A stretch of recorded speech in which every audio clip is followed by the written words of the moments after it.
farlo, sì. Allora, io vorrei fare anche un accenno alla odontoiatria estetica, perché comunque riveste un suo Sì, ruolo sì, e visto che tra l'altro siamo arrivati a dei livelli sì, estremamente interessanti, ci interessante. sono persone che avrebbero piacere a volte di avere degli interventi per Sì, sistemare la propria sì. situazione, dove è possibile farlo. Fate anche questo. Facciamo anche questo, sì, ci siamo... E sulla base di quale diagnosi poi, di valutazione?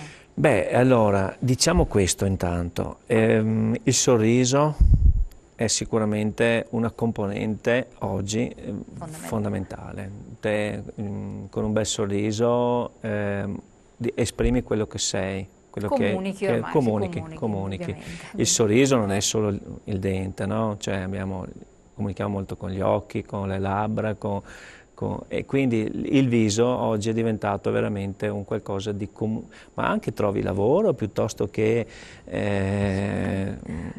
trovi marito, ma insomma No, ma insomma comunque.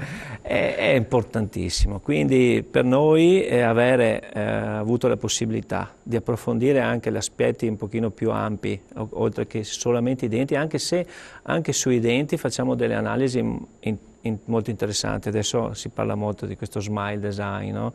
C'è la possibilità di far vedere Al computer, no? al computer prima e poi trasformarlo con pochissimo tempo e anche a costi bassissimi, la possibilità di farti vedere come potrebbe essere il tuo sorriso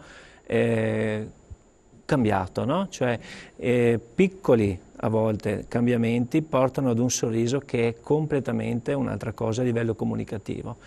E questo per i denti. Ma poi per quanto riguarda gli aspetti, diciamo, dei tessuti periorali, con i filler piuttosto che trattamenti di superficie che ti danno più lucentezza, anche qui poche cose. Noi non vogliamo assolutamente entrare nella medicina estetica pura con la chirurgia e il resto, ma semplicemente dare qualcosina in più quel qualcosa in più che può veramente trasformare e dare quello di cui parlavo prima, questo sorriso e questo approccio, questa comunicazione sicuramente che ti dà qualcosa in più a Sì. te. Ecco. Quindi magari una persona esce da una Sì, pulizia orale sì, e si potrebbe ritrovare ad avere anche una valutazione, come sicuramente, uscirne come se fosse da un trattamento un po' più sì, complesso, no? Invece sicuramente. semplice sbiancamento o Anche un pulizia semplice dei denti. sbiancamento ti dà qualcosa Di di più più lucente, di più comunicativo. Oltre al fatto che ci si para la salute, ci si tutela la salute. Sicuramente, come dicevo prima, un bel sorriso, la prima cosa, è comunque stai bene con te stesso e quindi la cura e la ricerca della cura è sicuramente la cosa base per noi. Io vedevo che tra i trattamenti che voi fate mi ha un po' incuriosito l'omeopatia odontoiatrica. Sì, E beh, l'omeopatia, diciamo così, è un po' di moda, come tutto sì. quello che può essere richiamare la natura, eccetera. Però può essere interessante perché ci sono anche Sì, persone che hanno... allora per esempio abbiamo in un paio di studi, in uno studio c'è proprio l'omeopata, da noi abbiamo una persona che ha fatto un percorso e abbiamo visto come diceva prima Daniele, per esempio l'alimentazione influisce non solo direttamente ma anche indirettamente, per esempio su problemi come la piorrea. Certo. Cioè il fatto che tendi ad andare verso il diabete, cioè glicemia alta, non è solo un problema di piorrea pura, ma è proprio la trasformazione delle tue gengive, dei tuoi tessuti. Il fatto di darti dei suggerimenti, anche molto semplici a volte, di alimentazione e di aiutarti con alcune cose di omeopatia, di naturopatia, ti crea veramente un cambiamento a livello dentale, ma poi anche fisico. Esempio, ci è successo più di qualche volta che trattando i denti abbiamo fatto dimagrire la persona, perché dando questi consigli la persona si mette in discussione a 360 gradi. Questo è una cosa interessante. Molto importante, no? Sì. Ma anche pensavo, magari le signore possono essere in gravidanza, non possono assumere antibiotici, Certamente, eccetera, tante volte uno posticipa le cure, poi nasce il bambino, non ha più tempo, i bambini, tutto quello che è, e vai, invece è possibile in qualche modo con situazioni omeopatiche ovviare e fare ugualmente subire degli interventi nei limiti del fattibile, insomma.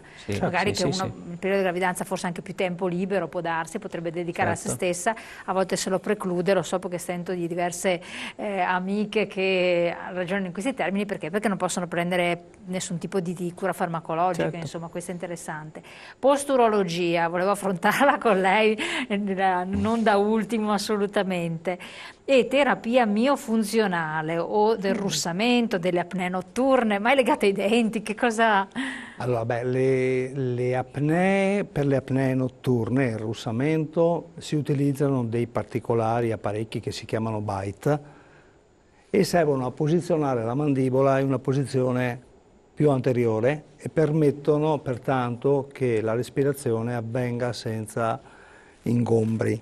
Sono strumenti che noi utilizziamo, sono strumentazione brevettata, sono cose che però offriamo ai nostri pazienti e funzionano benissimo.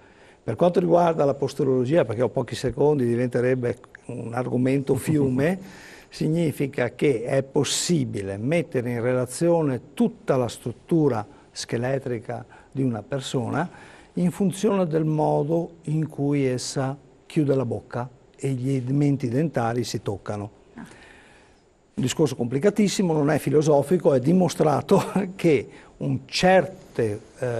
certi modi di appoggiare la bocca favoriscono situazioni patologiche a valle, diciamola così per semplificare. Quindi correggendo anche con piccolissime correzioni in certi punti è possibile risolvere problemi di natura posturale. Vedi il bambino che può avere una scoliosi, che non è una vera scoliosi perché non è strutturale ma funzionale, vedi un piede piatto, un ginocchio valgo, esatto. Quindi si richiede una branca molto specialistica. Noi all'interno della nostra rete abbiamo degli specialisti che si occupano esattamente di questa cosa con successo.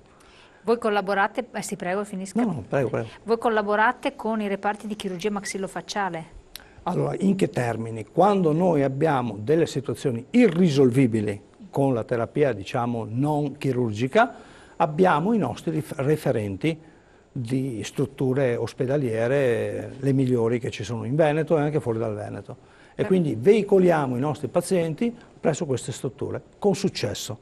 Ecco, quello che rispondendo quindi quanto all'osservazione di quanto che viene Tra spontaneo. parentesi, insomma, vi sono regioni dove certi interventi sono a totale carico del sistema sociosanitario. Del sistema sociosanitario. Per esempio in Veneto è molto faticoso ottenere un intervento di chirurgia pagato dal sistema sanitario. In altre regioni questo è possibile, quindi si travasa. Si può fare un travaso e abbiamo i riferimenti. Ecco. Assolutamente. Quindi sempre nell'ambito del servizio. Allora, ringraziamo i nostri medici del gruppo delle cliniche dentali Acqua di essere stati qui con noi. Grazie a lei. Grazie di averci supportato con questi consigli specialistici tecnici. Grazie a voi di averci seguito come sempre. Io vi aspetto questa sera dalle 21 alle 23 per la trasmissione serale. Sarà molto più leggera e piacevole. Questa volta parleremo, visto che è l'ultimo di Carnevale con tanti ospiti. Vi aspetto.